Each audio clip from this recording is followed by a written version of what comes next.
केपी ओलीको घरमा पुग्नको निमित्त सडक भत्किएको छ, पुल सबै भत्किएको छ, जान सक्ने खालको अवस्था छैन भन्ने हामीलाई लागेको छ। त्यसैले हामी केही दिन ढिलो भए पनि माधव नेपाल समूहलाई सरकारमा सहभागी गराउने हिसाबले सोचिरहेका छौँ। दुई पटकसम्म प्रतिनिधि सभाको विघटन हुँदाखेरि पनि त्यो प्रतिनिधि सभाको पुनर्स्थापना गर्ने आन्दोलनको नेतृत्व गर्ने पनि हाम्रै पार्टी नेकपा माओवादी केन्द्र हो। मैत्री भन्न खोजेको कमरेडहरू विषयवस्तुहरू हाम्रो भीष्म कमरेड अनि त्यसपछि डिपी ढकाल कमरेड र अन्य धेरैजना कमरेडहरूले राखिसक्नु भएको छ। म ती विषयहरूलाई पनि धेरै दोहोऱ्याउने हिसाबले अगाडि बढ्न चाहन्न। म सबैभन्दा पहिला यो हाम्रो पार्टी नेकपा माओवादी केन्द्रमा विभिन्न पार्टी परित्याग गरेर अहिले भर्खरै जो प्रवेश गर्नुभएको छ, म उहाँहरू सबैलाई नेकपा माओवादी केन्द्रको बागमती प्रदेश कार्यालयको तर्फबाट हार्दिक स्वागत गर्न चाहन्छु। र त्यसै गरी यो आजको भेला मार्फत कमरेड रमेश याथाको नेतृत्वमा गठित यो 21 सदस्यीय नगर कमिटीलाई म हार्दिक बधाई दिन चाहन्छु। र त्यसको साथसाथै यो नगर कमिटीको नगर वडा कमिटीको पूर्ण सफलताको म कामना पनि व्यक्त गर्न चाहन्छु। म अलिकति सबैको ध्यान म कता केन्द्रित गर्न चाहन्छु भने यो हाम्रो पार्टीमा अहिले भर्खरै विभिन्न पार्टी परित्याग गरेर प्रवेश गर्नुभएको सन्दर्भ पनि भएको कारणले गर्दाखेरि म थोरै नेकपा माओवादी के हो, विगतमा के हो र वर्तमानमा के हो भन्ने कुरा चाहिँ म थोरै स्मरण गराउन मात्र चाहन्छु। वास्तवमा नेकपा माओवादी केन्द्र भनेको हिजो जनयुद्धमा छँदाखेरि पनि नेपालको उत्पीडित जाति, वर्ग, क्षेत्र र समुदायको लिङ्गको आवाज बुलन्द गर्ने एउटा सशक्त पार्टी हो, जसको बारेमा किन धेरै साथीहरूले राख्नु भएको छ। हामीले जनयुद्धकै माध्यमद्वारा यो मुलुकका सबै उत्पीडित समुदायको अधिकारको हामीले सूत्रबद्ध गर्यौं र त्यसलाई जनयुद्ध मार्फत हामीले बुलन्द गर्यौं र समाजको सबै वर्ग, क्षेत्र र समुदायमा हामीले स्थापित पनि गर्यौं। खास गरी भन्नुपर्दाखेरि हामीले त्यतिखेर गणतन्त्रको नारा उठाएका थियौं, धर्मनिरपेक्षताको नारा उठाएका थियौं, सामाजिक न्याय सहितको समावेशिताको हामीले नारा उठाएका थियौं। हामीले भित्री सत्तात्मक शासन व्यवस्थाबाट उत्पीडनमा पारिएका महिलाहरूको पक्षमा महिलाहरूको सामाजिक हैसियतमा समानताको निमित्त, राजनीतिक हैसियतमा समानताको निमित्त, आर्थिक हैसियतमा समानताको निमित्त हामीले आवाज उठाएका थियौं। सामन्तहरूद्वारा शोषणमा परेका, उत्पीडनमा परेका किसानहरूको, मजदुरहरूको मुक्तिको नारा उठाएका थियौं। र त्यति मात्रै होइन, हामीले नारा उठाउने क्रममा वर्ग सङ्घर्षको सबभन्दा कठिन तर संश्लेषित र उच्चतम स्वरूप जनयुद्धको हामीले नेतृत्व गरेका थियौं। र त्यो जनयुद्ध मार्फत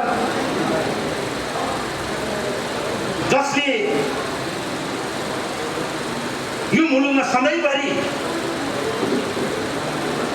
शोषण थोपर्दै आएका थिए र थोपर्न चाहन्थे, अन्याय गर्दै आएका थिए र अन्याय गरिरहन चाहन्थे, उत्पीडन गर्दै आएका थिए र गरिरहन चाहन्थे। तिनीहरूलाई हामीले ठाउँको ठाउँ ढाल्ने पनि हाम्रै पार्टी नेकपा माओवादी केन्द्र हो। हामीले आवाज उठाउने काम मात्रै गरेनौँ, हामीले भौतिक रूपमा समेत ती गलत तत्त्वहरूलाई ठाउँको ठाउँ ढाल्नको निमित्त हामी आफै भौतिक रूपले आवश्यक पर्छ भने सिट दिने प्रणका साथ अगाडि बढ्ने यो पार्टी। र त्यसपछि तपाईँलाई थाहा छ, त्यसपछि फेरि हामी त्यो प्रक्रियालाई 10 वर्षसम्म अगाडि बढाएर फेरि हामी शान्ति प्रक्रियामा आयौँ। अथवा त्यही दिनमा पनि हामीले शान्तिको निमित्त विविध खालका पहलहरू गऱ्यौँ, वार्ताहरू हामीले आयोजना गऱ्यौँ, वार्ताको निमित्त सरकारले आह्वान गऱ्यौँ र त्यही क्रममा हाम्रा मागहरूलाई, हाम्रा नाराहरूलाई सूत्रबद्ध गरेर संविधानमा लेखन गर्नको निमित्त हामीले संविधान सभाको नारा बुलन्द गऱ्यौँ। अनि अन्ततः हामी शान्ति प्रक्रियामा प्रवेश गऱ्यौँ र शान्ति प्रक्रियामा प्रवेश गरिसकेपछि र बाध्य भएर उनीहरूले जसले 10औं वर्षसम्म यो मुलुकमा नयाँ संविधानको लेखनको आवश्यकता महसुस गरेका थिएन, हामीले उठाएका मागहरू, नाराहरू र जनताका सशक्त आवाजहरूलाई व्यक्त गर्न चाहेका थिएनन्। अन्तिममा जनयुद्धको राग र तापको कारणले गर्दाखेरि उनीहरूले संविधान सभाको नारासम्म उनीहरूले मान्न त तयार भए, तर संविधान सभाबाट निर्वाचित त्यो जनप्रतिनिधि संस्था संविधान सभाबाट संविधान बन्न नदिनको निमित्त हदैसम्मका उनीहरूले चाहिँ प्रयत्न गरे। त्यही भएकै कारणले गर्दाखेरि 64 सालमा हामीले सबैभन्दा बढी सिट सङ्ख्या ल्याएर पनि जतिखेर संविधान बनाउन सकेको भए अहिलेको भन्दा धेरै राम्रो संविधान बन्ने खालको अवस्था थियो। त्यो अवस्थामा जसले जतिखेर जितिरहेको थियो, संविधान सभामै नेतृत्व गरिरहेको थियो, त्यो पार्टीको नेतृत्वमा यदि संविधान बन्यो भने त्यही पार्टीले भने जस्तो संविधान बन्छ र उनीहरूको स्वर्गको महल तहस नहस हुन्छ। र यहाँ फेरि के भने श्रमजीवी, मजदुर, किसान, उत्पीडित जाति, समुदाय र क्षेत्रको जनताले शासन सत्ताको नेतृत्व सम्हाल्छ भन्ने डरले उनीहरूले त्यो 64 सालमा निर्वाचित पहिलो संविधान सभाबाट उनीहरूले संविधान बनाउन दिएन। फेरि पनि हामी जनताप्रति उत्तरदायी भएर हामी दोस्रो संविधान सभाको निर्वाचनमा जान तयार भयौँ। दोस्रो संविधान सभाको निर्वाचनमा जनताले हामीलाई पहिलो संविधान सभाको निर्वाचनमा दिए जति अभिमत दिएन। हामीलाई ठुलो पार्टीबाट सानो पार्टीमा बदल्ने काम गर्यो। हामी शक्तिशाली पार्टीबाट कमजोर पार्टीमा रूपान्तरण गर्ने काम गर्यो। स्वभावैले हामी कमजोर हुँदाखेरिको अवस्थामा बनेको संविधान हामीले भने जस्तो हुँदैन थियो, त्यो हुन सक्ने अवस्था हुँदै नै थियो।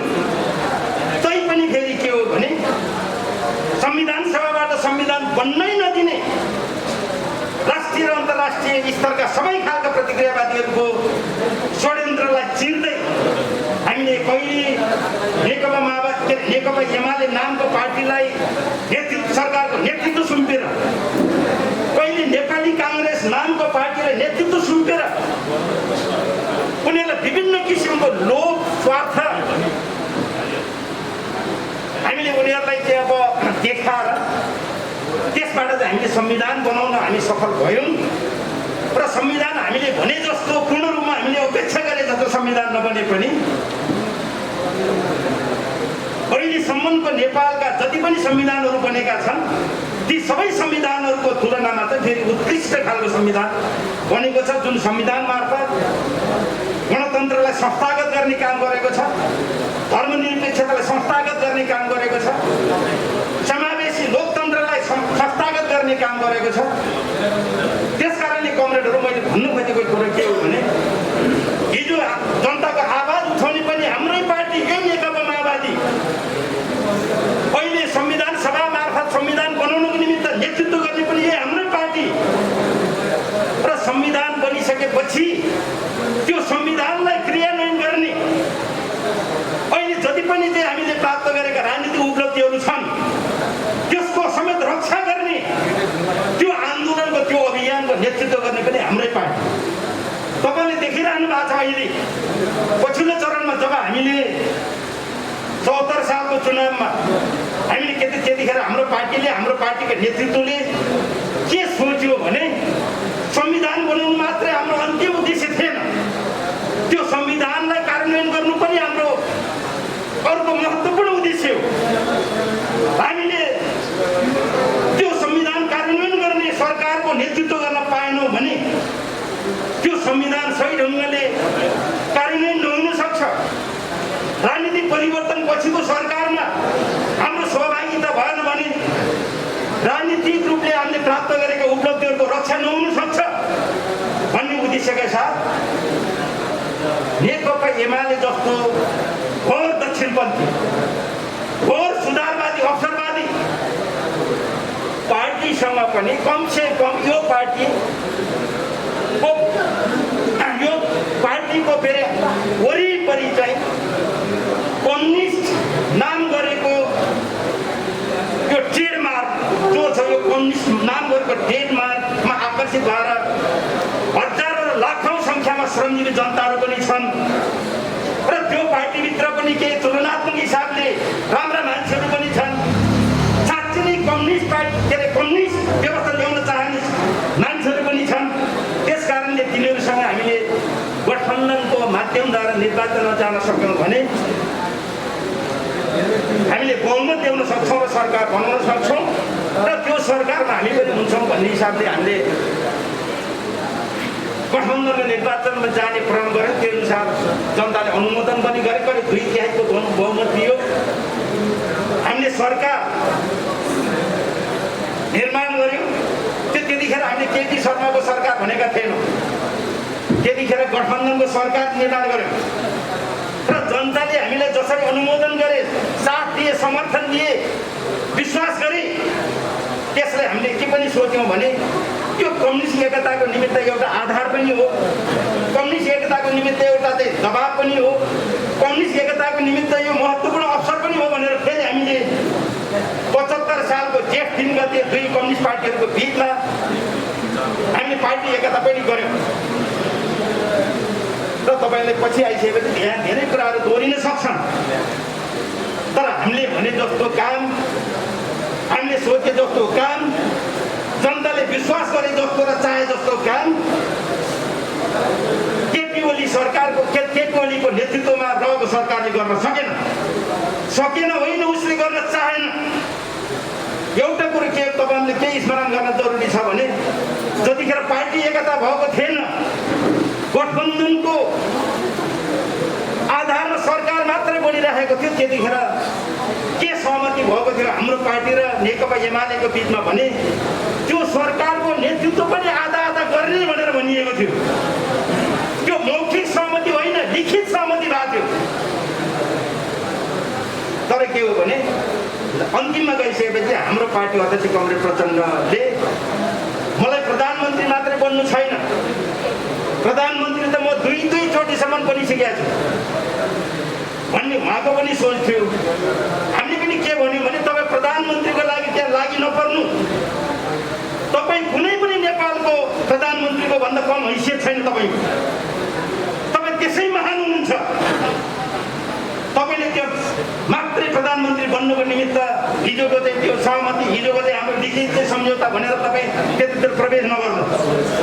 पार्टी एक भइसक्यो, पार्टी एउटै भइसकेपछि जसको नेतृत्वमा भयो भने हाम्रै पार्टीको सरकार हो। यो मुलुकमा राजनीति स्थिरता चाहिएको छ। यो मुलुकमा जनतालाई गरेर देखाउनु परेको छ। काम गर्नुको निमित्त तपाईँले सहयोग गर्नुहोस्, हामी सबैले सहयोग गऱ्यौँ भने उहाँले एकदम उदारताका साथ त्यो कुरा मान्नुभयो। तर त्यसलाई अहिलेको नेकपा एमालेको अध्यक्ष भनिएको केपी ओली शर्माले कमजोरी ठानेर उसले एकलौटी रूपमा सरकार एकलौटी रूपमा चलाउने, पार्टी एकतालाई पटक्कै वास्ता नगर्ने, हुँदा के भने पार्टी कमिटीको बैठकमा समेत नजाने।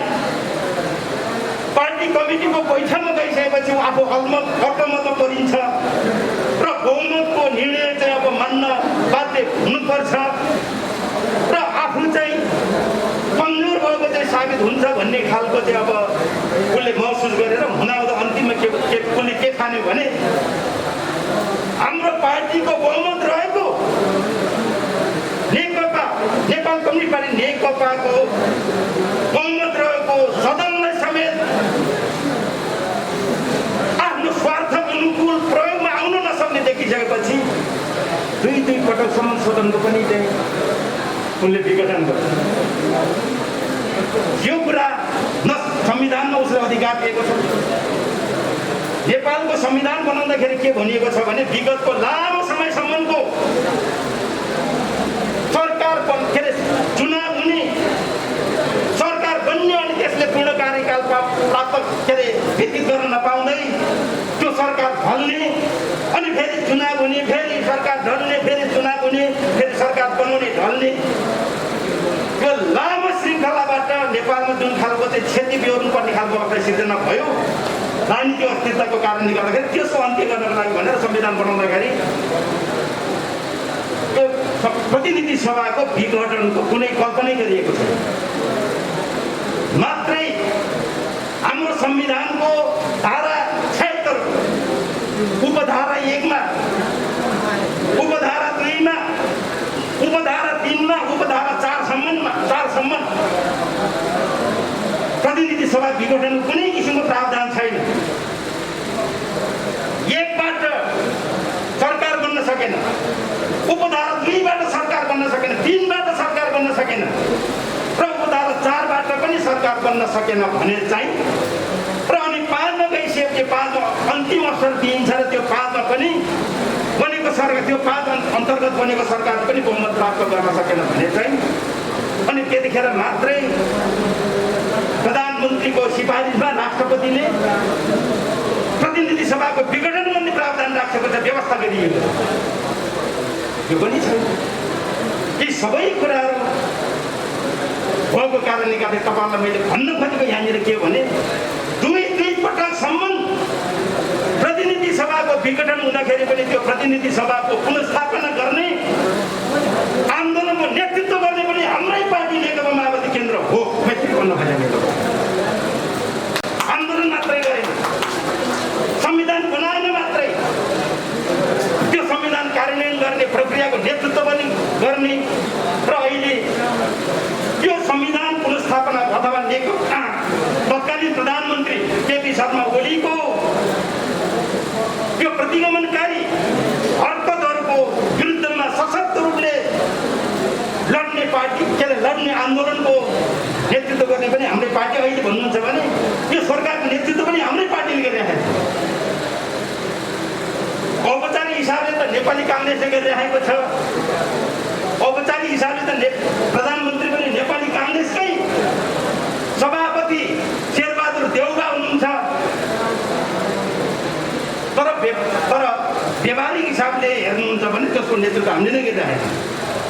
अस्तिको आन्दोलनको बेला पनि नेपाली काङ्ग्रेसले दुई चोटिसम्म चाहिँ अब प्रतिनिधि सभा विघटन हुँदाखेरि उनले सङ्घर्ष गर्ने भन्यो, गर्ने भनेर निर्णय गर्यो तर सङ्घर्ष गरेर र उसले के भनेको थियो भने अदालतमा मुद्दा गएको छ, अदालतले जे निर्णय गर्छ त्यही मान्छौँ हामी त भन्ने अवस्थामा थिए उनीहरू। आन्दोलन गर्ने ऊर्जा र उद्देश्य उनीहरूमा थिएन। हामीसँगै नेकपा एमालेका एउटा खेमा माधव कुमार नेपालको समूह पनि त्यहाँ हुनुहुन्थ्यो। उहाँ नेतृत्वको टिमका चाहिँ अब खास गरी माधव नेपाल लगायतका केही कमरेडहरू त्यो आन्दोलनमा दिलो ज्यान दिएर लाग्नु भएको थियो, इमान्दारीका साथ लाग्नु भएको थियो। प्रतिगमन सच्याउनै पर्छ, त्यो सच्याउने एकमात्र उपाय भनेको सडक आन्दोलन हो भन्ने हिसाबले उहाँले सोच्नु भएको थियो। तर पनि उहाँहरूको चाहिँ फेरि कार्यकर्ताहरू, उहाँलाई समर्थन गर्ने मतदातालाई चाहिँ शुभचिन्तकहरू आन्दोलनमा ल्याउन सक्ने अवस्था उहाँहरूको थिएन, आउन सक्ने अवस्था उहाँहरूको थिएन। हामीले नै सम्पूर्ण रूपले शक्ति लगाएर आन्दोलन गर्यो। र अहिले एक प्रकारले भन्ने हो भनेदेखि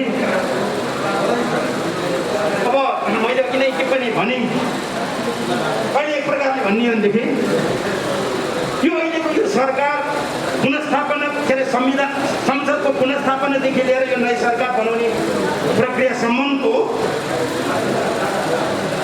त्यो स्क्रिप्ट तयार गर्ने कमरेड प्रचण्ड। फिल्म त मान्छे, फिल्ममा त हिरो जो कोही पनि चाहिँ अब ल्याउन बनाउन सकिन्छ, पैसा तिरेर पनि हिरो त अब खरिद गरेर पनि ल्याउन सकिन्छ। तर मूलमा के हुनु बुझ्ने भनेको चाहिँ त्यो कथाको चाहिँ अब परिकल्पनाकारको, त्यो फिल्मको त्यो हिरो हिरोइनी अनि अरू चाहिँ अब अरू विविध खालका पात्रहरू रहेका कलाकारहरू रहेका त्यो फिल्मको कथाकारको हो, परिकल्पनाकारको हो, स्क्रिप्ट तयार गर्नेको हो, त्यसलाई डाइरेक्सन दिनेको हो भन्ने कुरो महत्त्वपूर्ण हुन्छ। त्यो हिसाबले हेर्दाखेरि के हो भने त्यसको चाहिँ परिकल्पनाकार पनि, स्क्रिप्ट तयार गर्ने पनि र त्यो आन्दोलनलाई यहाँ अहिलेसम्मको आन्दोलनलाई पनि त्यो डाइरेक्सन दिने भनेको हाम्रै पार्टी नेकपा माओवादी केन्द्रका सर्वोदय अध्यक्ष कमरेड प्रचण्ड नै हो। त्यो त अस्ति साबित भयो नि। यो सरकार सञ्चालन गर्नको निमित्त अहिले न्यूनतम साझा नीति कार्यक्रम ल्याएका छौँ। 5 दल सहभागी भयो, 4 दल सहभागी भयो, 5 दल भन्नु पर्यो। उता चाहिँ हाम्रो दुर्गा पौडेल समेत गर्दाखेरि, उहाँको नेतृत्वको चाहिँ अब पार्टी समेत गर्दाखेरि 5 वटा दल, 2टा दल त अहिले सरकारमा सहभागी नै छ। अस्ति केपी ओली शर्माले लाजै नमानिकन त्यहाँ चाहिँ प्रतिनिधि सभाको घोषणामा बोले, ए बाबा काङ्ग्रेस आफैले ल्याएको यो एमसिसी यो साझा नीति कार्यक्रममा किन नआएको भनेर उनले भने। त्यो भन्न त उनलाई लाज लाग्नुपर्ने थियो। मैले यो प्रसङ्ग त किन भनेको भने नेपाली हो, एमसिसी भित्रको नेपाली काङ्ग्रेसले हो, यसलाई साथ दिने र दिलो ज्ञान दिएर त्यसलाई छिटोभन्दा छिटो पारित गर्नुपर्छ भनेर भन्ने नेकपा एमाले, त्यसको पनि चाहिँ केपी शर्मा ओली समूह हो। तर नेपाली काङ्ग्रेसले त्यो न्यूनतम साझा नीति कार्यक्रम त्यो उल्लेख गर्न सकेन। त्यो नसक्नु पछाडि के हो भने त्यहाँ त हामी छौँ नि त, हामी समेत भएको के अरे त्यो गठबन्धनको सरकारमा, र त्यसले लागू गर्ने चाहिँ त्यो साझा नीति कार्यक्रममा त्यो अब राष्ट्रघाती चाहिँ अब सन्धि सम्झौताले ठाउँ पाउने कुरा हुन्छ, हुँदैन। विघटन गर्ने त्यो प्रतिगमनकारी आन्दोलनको त्यो प्रतिगमनकारी परिघटनाहरूको विरुद्धमा उठेका आन्दोलनहरूको नेतृत्व गर्ने पनि हाम्रै पार्टी हो। र अहिले यो संविधानलाई बिउजार, प्रतिनिधि सभालाई बिउजार हाम्रो यो मुलुकको शान्ति र स्थिरताको लागि र यो मुलुकलाई साँच्ची नै संविधानले समेत व्यवस्था गरेको समाजवाद उन्मुख राष्ट्रिय अर्थतन्त्रको चाहिँ आधार तयार गर्नुको निमित्त लागि पर्ने पनि, त्यसको नेतृत्व गर्ने पनि हाम्रै पार्टी नेकपा माओवादी केन्द्र हो। त्यसकारणले तपाईँहरूले यो पार्टीलाई माया गर्नु, विश्वास गर्नु। हामी वास्तवमै श्रमजीवी जनताको निमित्त लामो आन्दोलनको श्रृङ्खला पार गरेर यहाँसम्म आएका छौँ भन्ने कुरो चाहिँ आम जनताको बिचमा तपाईँले लैजान जरुरी छ। हामी अलिकति फुल्ते भएका छौँ। भन्छन् नि चाहिँ अब मृगले चाहिँ आफूभित्र रहेको चाहिँ बिना चाहिँ देख्दैन। हामी धेरै काम गरेका छौँ परिवर्तनको निमित्त, जनताको निमित्त, राष्ट्रको निमित्त। तर कतै छलफल चलिरहेको ठाउँमा हामी पुग्यौँ भने हामी चुप लागेको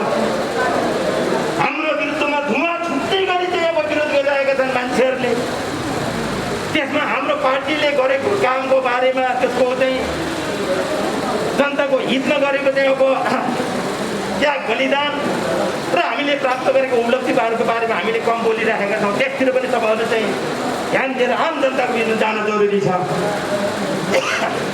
अहिले यतिखेर मैले एउटा कुरा स्मरण गराउन चाहन्छु। यहाँले अहिले भर्खरै यही कौशलटार चोकको दक्षिण पूर्व साइडमा पर्ने सागबारी भन्ने ठाउँमा जो 100 रोपनी भन्दा जमिन के अरे बढी जमिन 57-58 वर्ष पहिलादेखि यहाँका किसानहरूले जोतेर आएका छन्, भोग गरिरहेका छन्, उपयोग गरिरहेका छन्। त्यतिखेर मात्रै नापी छुट्नको कारणले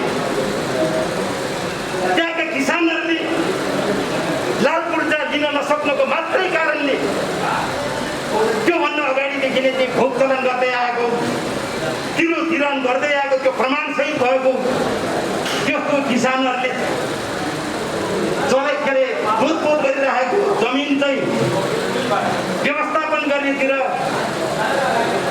केपी शर्मा नेतृत्वको सरकारले वास्ता गरे। अहिले भूमि समस्या समाधान आयोग विघटन गर्यो भनेर उनीहरू हामीलाई किसान विरोधी, सुकुम्बासी विरोधी, गरिब जनता विरोधी पार्टीको रूपमा चाहिँ अब उनीहरूले प्रचार गर्न खोजिरहेका छन्। र उनीहरू चाहिँ बडा चाहिँ अब किसान के अरे गरिब किसान, सुकुम्बासी किसानको चाहिँ पक्षमा हामीले काम गरेका थियौँ। 9 लाखभन्दा बढी चाहिँ सुकुम्बासीहरूले लाल पूर्जा पाउन ठिक्क भइसकेका थियो। तर अहिलेको सरकारले त्यो भूमि आयोग विघटन गर्यो भनेर प्रचार गरिरहेका कुरो त्यस्तो होइन। हामीले पनि ठाउँ ठाउँमा हेरिरहेका छौँ। जिल्लामा गठन भएका उनका चाहिँ त्यो भूमि सम्बन्धी आएका मान्छेहरूले के गरिरहेका छन् भन्ने कुरा हामीले राम्रोसँग हेरिरहेका छौँ। उनीहरूले कस्ता मान्छेलाई जमिन दिँदै थिए, कस्तो मान्छेहरूको चाहिँ नाममा चाहिँ पूर्जा बनाउँदै थियो भन्ने कुरा हामीलाई राम्रो थाहा छ। यदि भक्तपुरमा पनि यो सागबारीको किसानको जमिन समेत व्यवस्थापन गर्ने हिसाबले त्यहाँको किसानहरूलाई वितरण गर्ने हिसाबले त्यो भूमि सम्बन्धी आयोगले काम गरेको थियो भने हामी त्यो भूमि सम्बन्धी आयोग विघटन गर्थ्यौँ।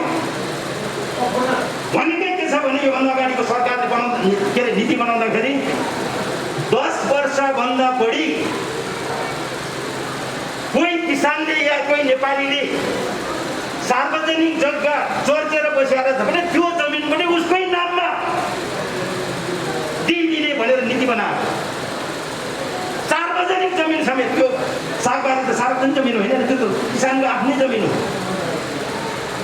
10 वर्ष मात्रै भोग गरेर चाहिँ अब 10 वर्ष मात्रै पार भएको छैन नि। त्यो त के भने त्यतिखेर नापी छुटेकै आज 57 वर्ष भइसक्यो। त्यो नीति अन्तर्गत त्यो जमिन पर्नु पर्दैन। त्यसकारणले हामीले यो अहिले नेकपा एमालेको नेतृत्वमा भनौँ, त्यतिखेर त नेकपाको चाहिँ नेतृत्वमा थियो सरकार, केपी ओलीको नेतृत्वको सरकार। त्यसले वास्तवमै जनताको पक्षमा काम गर्न चाहेको थियो भने यो अवस्था हुँदैन थियो। हुन त पार्टी हाम्रो विभाजन त सर्वोच्च अदालतले गरिदियो। फागुन 23 गतेको फैसलाले जुन गर्न हुँदैन थियो, त्यो केपी ओली शर्माको चाहिँ डिजाइनमा उसैलाई चाहिँ सजिलो हुने गरी त्यो पार्टी विभाजन गरिएको थियो। तर उसको नेतृत्वमा भएको सरकारले राम्रो काम गरिरहेको थियो। हामीले सहमति गरे अनुसारको चाहिँ अब कामहरू उसले नै गरिरहेका थिए भनेदेखि त अब त्यो सर्वोच्चले के अरे पार्टी फुटाए पनि फेरि हामी सल्लाह गरेर अलग रहेको पार्टी त फेरि एउटै बनाएको थियो भने त्यो सँगै बसिरहेको पार्टीलाई फुट्योबाट चाहिँ अलग भयो भन्दैमा हामी अलग हुनुपर्ने खालको अवस्था हुने थियो। केपी ओलीले पनि चाहेको भए हामी पनि चाहन्थ्यौँ। फेरि हामीले नाम नमिलेको भए नाम मिलाएर चाहिँ पेश गर्न सक्थ्यौँ। त्यसको पछाडि धेरै कारणहरू छन्, धेरै कुराहरू छन्। मूलमा मैले भन्न खोजेको हाम्रो पार्टी नेकपा माओवादी सम्मिलित अहिलेको यो गठबन्धन सरकारले धेरै ठुलो कुराहरू त त्यति धेरै कामहरू त गर्न नसकिएला। किनभने यसको कार्यकाल भनेको अब त्यो 17-18 महिना मात्र बाँकी छ। 17-18 महिना मात्रै चाहिँ यो सरकारको नेतृत्व गर्न सक्छौँ हामीले। त्यो 17-18 महिनाको अवधिमा यो 3.5 वर्षको अवधिमा गर्न नसकेको काम चाहिँ यो 18.5 महिनामा, के अरे 17-18 महिनाको अवधिमा गर्न सक्छौँ भन्ने कुरा हामी भन्दैनौँ। फेरि अहिले के छ भने हामीले अर्को समस्या भनेको तपाईँले देखिरहनु भएको छ, अहिले सरकारले समेत पूर्णता पाइरहेको छ। सरकारले समेत पूर्णता नपाइरहेको स्थितिमा हामीले धेरै कुराहरू गर्न सक्ने अवस्था हुँदैन। यदि गर्छौँ भने जति गर्छौँ, जति समय हुन्छ त्यति पनि गर्छौँ भने त्यसको लागि के हुनुपर्छ त भने सरकार बनेर मात्र हुँदैन, संसदमा हाम्रो बहुमत हुनुपर्छ। बहुमत हो भने हामीले विधेयकहरू पारित गर्न सक्छौँ, कानुन बनाउन सक्छौँ, राष्ट्रिय महत्त्वको निर्णयहरू गर्न सक्छौँ। बहुमत भएन भने त्यो गर्न सक्दैन। अहिलेको सरकार अल्पमतमै भए पनि टिक्न चाहिँ ठिक छ, 18 महिनासम्म ठिक छ अब यो सरकार। किनभने 1 वर्षसम्म अब कसैले पनि अविश्वासको प्रस्ताव ल्याउन सक्दैन यो सरकारको विरुद्धमा। 1 वर्ष नागिसकेपछि पनि त्यो निर्वाचन आउँदै गरेको कारणले अर्को सरकार पनि त्यो ल्याउन सक्दैन। तर फेरि काम गर्नलाई त पहिला त कानुन बनाउनु पर्यो। कानुन बनाउन चाहिँ 2/3 के अरे बहुमत चाहिन्छ। बहुमत चाहिँ माधव नेपाल समूह जसले शेरबहादुर देउवालाई विश्वासको मत दिएका थिए सके, त्योभन्दा पनि बढी नभए कमसेकम त्यति पनि भएन भने कम्तीमा पनि चाहिँ 12-13 जना सांसदहरू चाहिँ हाम्रोमा थप्यो भने अनि बहुमत पुग्छ र अनि हामीले भने जस्तो काम गर्न सक्छ भनेर यो सरकार बनाउन पनि माधव नेपाल समूहलाई अप्ठ्यारो परिरहेको बेलामा हतारिएर उहाँहरूसँग चाहिँ राम्रोसँग चाहिँ छिलो खानुको चाहिँ सल्लाह नभइकन सरकार बनाउन हतारिनु हुँदैन भनेर अहिले सरकारले पूर्णता पाउनको लागि ढिलो भइरहेको छ। अब केपी ओली शर्माको गतिविधि र उसको हरकत, उसको चाहिँ अब तरिका, त्यो सबै हेर्दाखेरि माधव नेपाल समूह र केपी ओलीहरू सँगै बस्न सक्ने खालको अवस्था देखिँदैन। केही अवसरवादी नेताहरू त अब शक्तिकै पछाडि लाग्लान्, बहुमत हुँदै सांसदहरूको पनि बहुसङ्ख्या हुँदै पार्टी केन्द्रको पनि त्यो बहुसङ्ख्या हुँदै भएको कारणले केही अवसरवादी नेता त हुँदै लाग्लान्।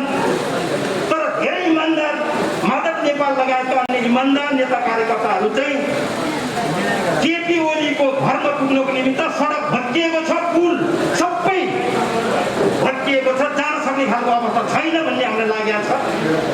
त्यसैले हामी केही दिन ढिलो भए पनि माधव नेपाल समूहलाई सरकारमा सहभागी गराउने हिसाबले सोचिरहेका छौँ र हाम्रा यावत समस्याहरू हल गर्ने हिसाबले हामीले सोचिरहेका छौँ भन्ने कुरा म तपाईँहरूलाई चाहिँ जानकारी दिन चाहन्छु। र